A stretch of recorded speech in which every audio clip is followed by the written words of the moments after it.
Hoje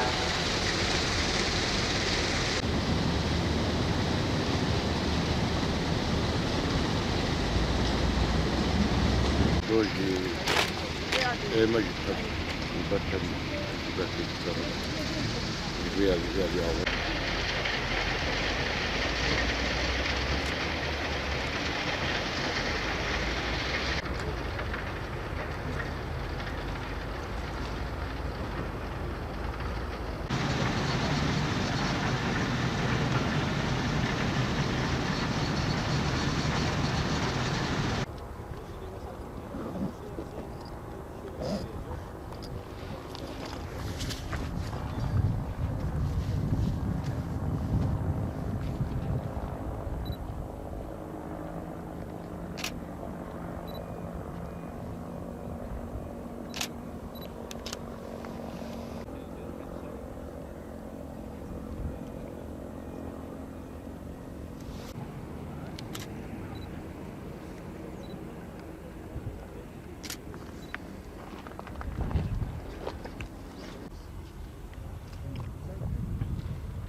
Konusu müthiş yüksek ve akıntı çok fazla.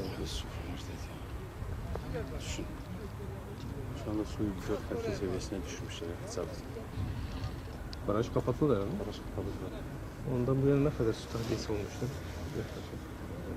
Metre gözlemlediği metreki yetiyor mu? Yaklaşık 2 metre üzerinde 3 metre civarı su seviyesi düşürüldü.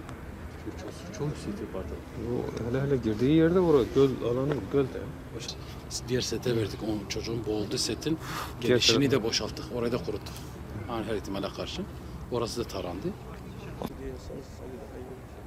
Ya da şey yapılır. Barajdan işte buraya bir yere kaç metreyse, kaç kilometreyse. Şurama oluyor. Onlar balık mı? Küçük balıklar. Balıktır balık.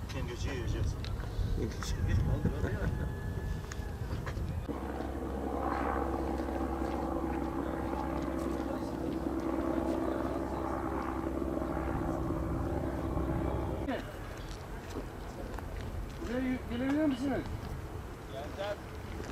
Ama suda azalma. Hayır.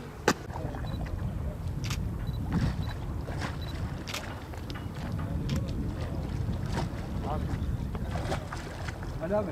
Ali abi. Yakala. Git.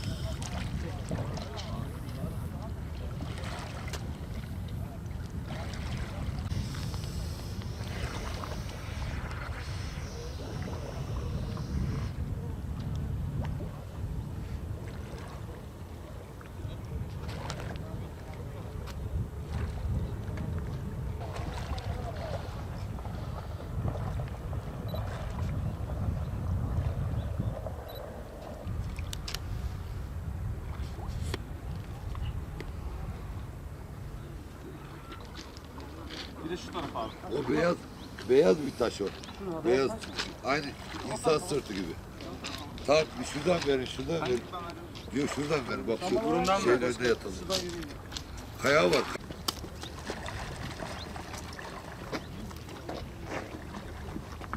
Habere gel, böyle şey yap. Ne var ya? Dalgıç çıktı. Dalgıç çıktı.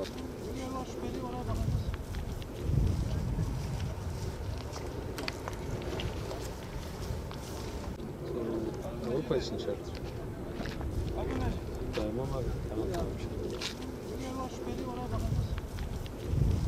Görünmüyor. खाने दारा दार पर दारे उन्हें चिकन होगा Çok batak. Arası getirme bre. ए Ve binada ne bre? Rüya linkar bu. Ama tamam. tamam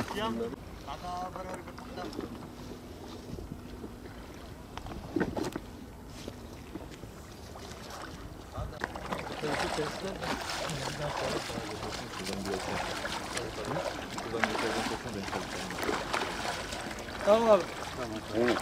Bırak.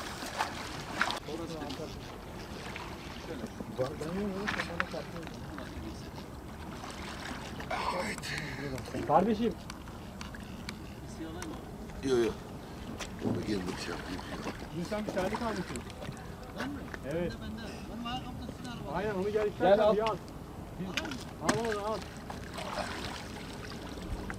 Ben girsin ben hallederim. Tamam ben onu alacağım. Hadi devam et. Araba orada. Devam ediyor.